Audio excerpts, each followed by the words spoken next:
Hi everyone, welcome back to the channel. My name is Nessa and I'm an author from Toronto, Canada, and I publish under the pen name Sage. I write fantasy, I write mystery. I am currently writing some romantasy, news on that coming out. I have written sci-fi. I have written poetry. I've written a ton of stuff. And I have both been traditionally and indie published. And so on this channel, what I like to do is kind of share with you guys every experience I've had, things that I'm learning as I stumble my way through the world of publishing and book writing. And that is what we do here. So if that sounds like something you want to get on board with, then make sure that you are subscribed and that you hit the bell notification so you don't miss any upcoming videos. That little brief interlude that I do before every video is especially fitting today because I want to talk to you guys about genre blending and how to blend genres when you're writing. We see this more and more now. I have my phone here with me because I have been taking some notes, so I know what to talk to you guys about. But we see more and more genre blending in the world of publishing now. Romantasy is a huge example. Fantasy and romance has been around for a very long time, but romantasy in itself has really taken off and become such a thing now. And there's two genres coming together. There's all different types of genre blending out there. Cozy mystery in general is really a genre blend if you think about it. There's a whole bunch of different genre blends that are happening. Paranormal romance is a genre blend because you're blending two different genres together and creating a whole new thing. And I really wanted to talk about it. I especially wanted to talk about it because I have a genre blend of my own that is currently up on Kickstarter in the pre-launch phase, Cartega. If you haven't heard me talk too much about Cartega is a book that I have written a while back. I currently still have rights to it. It is not with my current publisher. And so I decided to revamp this book of mine. So it was going to be a series, and then I kind of my direction, how I wrote and what I wanted to write about went in a different kind of direction. But also the book itself, the more I thought about it, it didn't lend itself too well to a series, but it did lend itself to an epic saga. And so Cartega, which is a genre blend of sci-fi and fantasy in young adult, is now up on Kickstarter. So if you want to support it, first of all, I'm going to put the covers here. It's in my stories in the posts here on YouTube. If you want to check it out and see kind of like what you would get if you were to support, and there's a whole bunch more because the pre-launch you only put like a little teaser of what it will be. But there's a ton in there. It's about 700 pages. So it's a massive tome of a book and it's going to be gorgeous. I am going all out with how it gets done. I'm waiting for my copy to arrive, so I can't wait to see it so I can do videos and show it off. But in the meantime, if you want to support the genre blend of a book of mine, then make sure you follow the Kickstarter project to see when it launches. There's going to be all different types of tiers and ways that you can actually get your hands on this book. So I'm pretty excited. And because I'm doing so much work on this, which I will have a Kickstarter video after the Kickstarter ends and all of that. But for now, I'm doing a lot of work on the book itself and I'm figuring it out. And I had to take the two books together that originally Cartega was and put them into one massive tome of a book and rewrite it a little bit. And I did a lot of re-editing and I hired another editor. There's like a whole bunch of stuff that I did behind the scenes on this book. And so as I was working on all this stuff and continue to work on it behind the scenes, I realized that I really want to talk about blending genres because for me, this was the first time that I have blended genres. I've done it a million times since. But this was the first true genre blend for me because it was a sci-fi. First of all, it was young adult, but then it was also a sci-fi that was also a fantasy. And so the two different things were, and that's like for me, like a really true genre blend because they're so opposite to each other. Like science fiction is the opposite of fantasy. It is science versus make-believe magic, you know? And so there are two different things and I had to blend them both together. And I've learned quite a lot from working with this book on how to blend genres together, that they still read as part of the same world and the same ambience and the same tone and theme and all of that. And I wanted to really talk to you guys about because I'm starting to see it more and more. My publisher is starting to see this more and more of these genres coming together. And I really and like there's a lot of reports and I've heard other publishers talk about this as well, where the combination of genres is becoming more and more popular because we're trying to entice new readers, and you're trying to get readers from different places, and people just like different things, right? Like that's just, I read a lot of different genres, and so if there's a book out there that combines a few of them together, I'm your gal, like I just love that. Like we see it a lot with books by India Houghton, which I raved about in my last reading journal setup video, where you have kind of cozy fantasy mixed with comedic romance, right? Like two different genres that you see them together. So there's tips that I have kind of relied on, and tips that I have that are that could help you blend these genres when you're starting to think about the book that you're writing. And I feel like the tips that I have are all very helpful in the plotting section, because I truly do believe that if you're going to blend genres, you do need to do some kind of planning. On account that you don't want to, for one genre to be heavily over-influenced, although there will be a segue to that. So let's talk about some of the tips. So tip number 1 is to know the conventions of every genre. If you're going to be writing in a genre and you have not been writing in that genre before, then you best make sure that what the reader expectation and what the genre expectations are, you need to know what those are. That comes from reading a lot. Reading a lot in the genre, studying the genre, learning the beats of the genre, figuring out how the genre ticks and works. When I started to write Cartega, and I'm going to be referencing Cartega a lot because that's my genre blend example. So when I started to write Cartega, the first thing I did was, and you'd be surprised, I didn't just read science fiction books, which I have, and I didn't just watch science fiction movies, which I did. Fantasy I already kind of had covered because I knew that's what I was writing before. But what I did do was order a bunch of scientific magazines, and I read a whole bunch of scientific theory. And that's actually how the theory for Cartega came about. So Cartega came about from me reading a whole bunch about the Dyson sphere, and that's how I figured out the science for the ring that orbits kind of that runs around the star and siphons the electrical turbulence that is the magic of the people that are native to the star, how it siphons that energy in order to power the cities that the citizens, the humans that essentially colonize the star years into the future are living in. And so it was a combination of science and magic that way. But I studied a lot on science, and I studied the ins and outs of the Dyson sphere, and if it would be possible for something like this. In theory, the Dyson sphere is a theory. We've never created one. However, I studied a ton of it. I read research on it. I read papers on it. I read both cons and pros of it, people negating it, people writing for it, what it would look like, the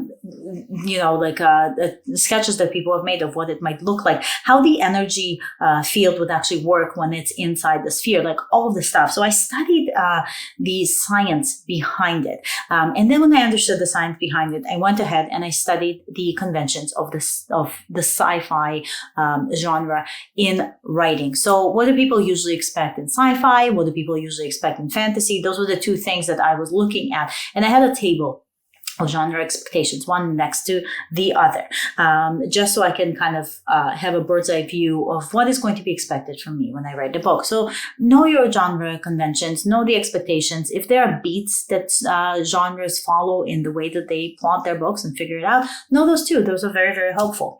Then you want to choose a primary genre. So I did say the two have to drive each other, obviously, because you shouldn't have one without the other. In romantasy, you wouldn't have more romance than fantasy, more fantasy than romance, because they kind of have to work together in a whole. However, when you're genre blending, it is helpful to know what your primary genre is. So for Cartega, the primary genre was science fiction because the world was a sci-fi world. The way that the characters behaved fit into the sci-fi setting. Where it was located fit the sci-fi setting. And then the subgenre basically was fantasy. And I've added then enough of it that they had a balance to each other. But it was still a sci-fi through and through because, it happened in space. So there was still a lot of sci-fi elements to it. So kind of know what your primary genre is and rely heavily on it, and then inject your secondary genre in a balanced way into it.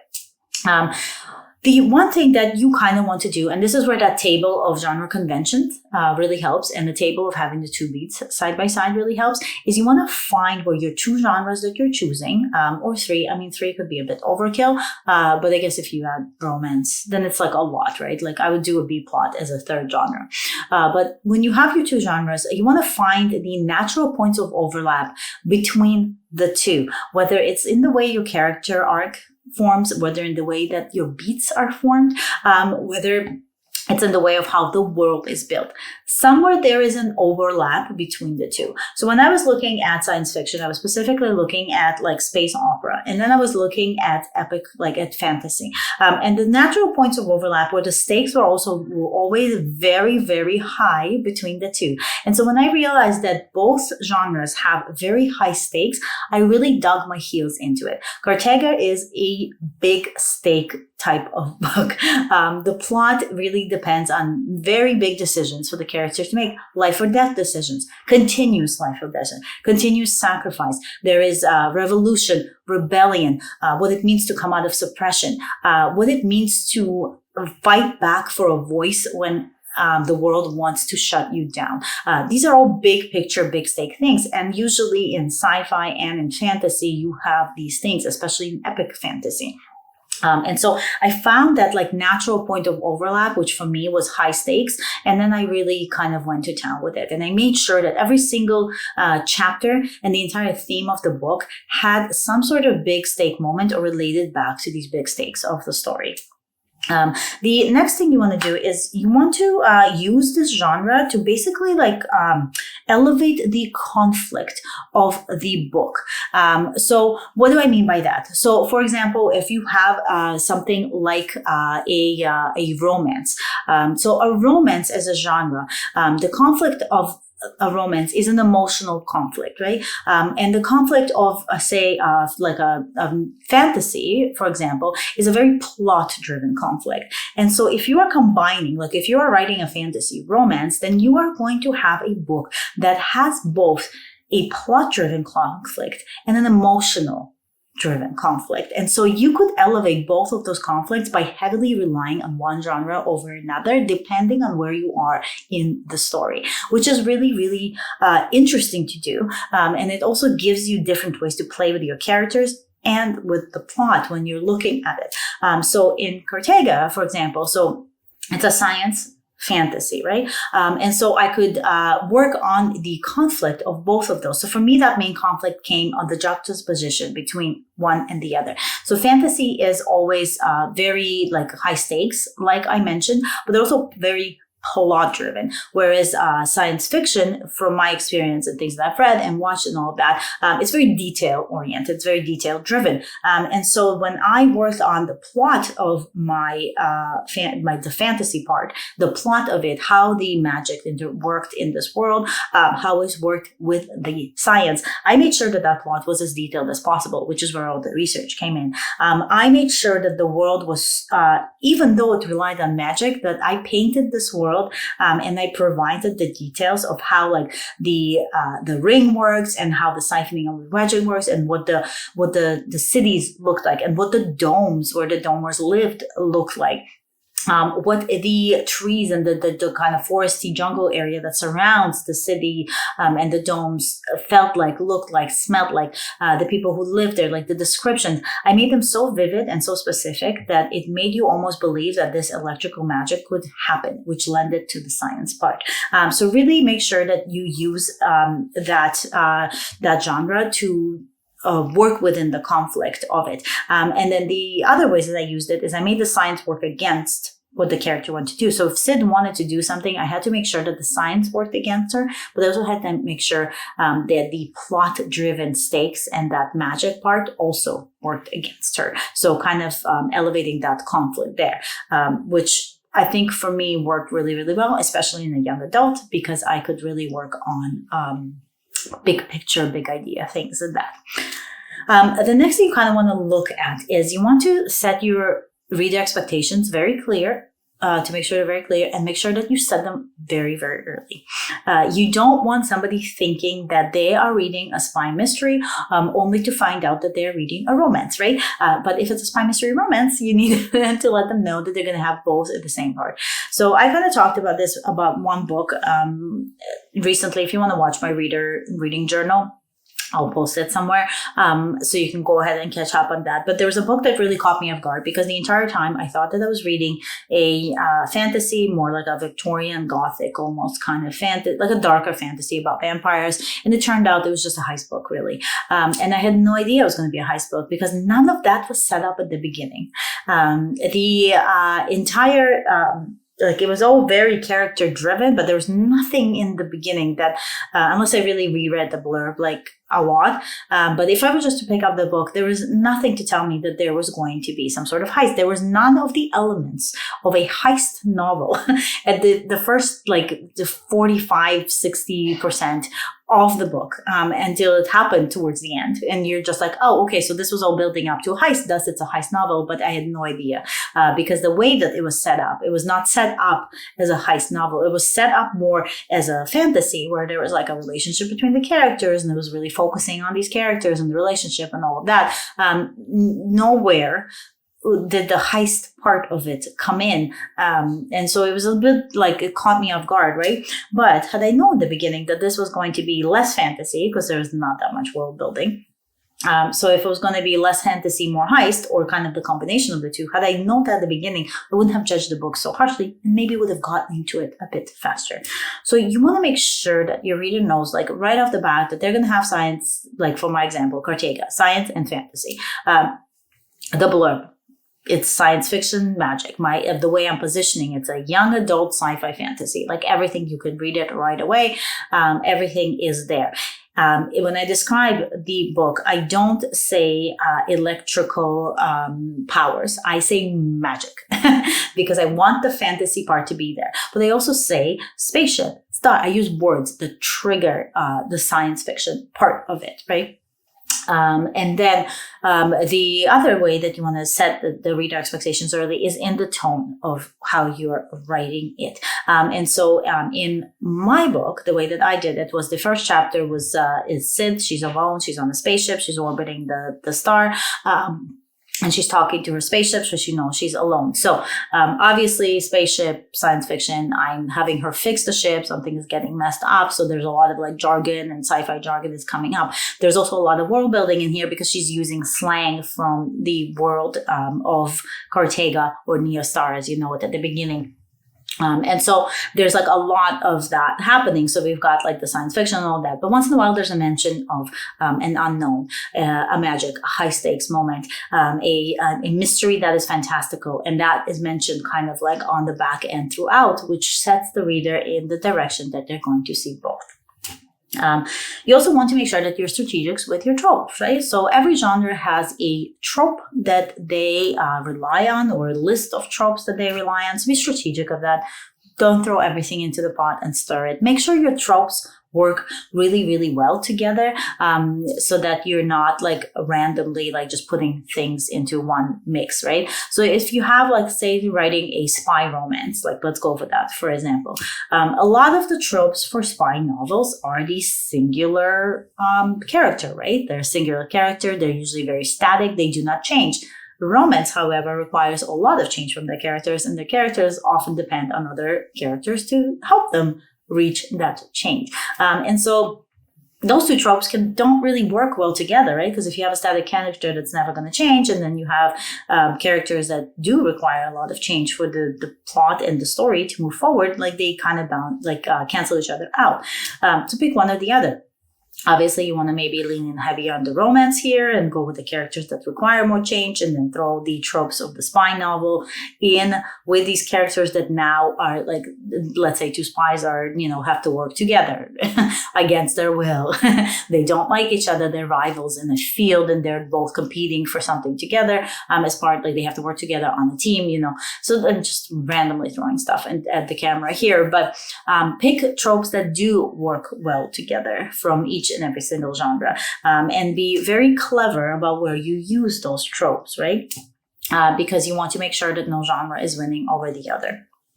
And then lastly, you really want to lean into your voice and your style here. So like author voice and author style of writing is very, very important when you're genre blending, because at the end of the day, you need to make sure that not only is it your voice as an author coming through, but that the voice of those two genres is really relevant in the piece. So like I mentioned with Cartega, I have a lot of like wording that signifies like sci-fi and all of that and the way that people behave. But what I did was that I used the tone of a fantasy novel and the world building style of a fantasy novel, interjected in that, and kind of injected it with both.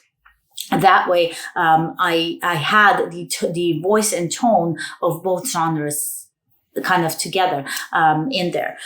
So you want to make sure that you really pick your author voice for this in a way that doesn't go against one or the other genre. And that comes from reading a lot in both genres. And it comes from reading a lot simultaneously in both genres. I would say like my biggest recommendation is not to read in one genre and then in the other, but like read one book, then read another one. Watch one show, then watch another one. And make sure that everything is always kind of playing against each other in what you're consuming.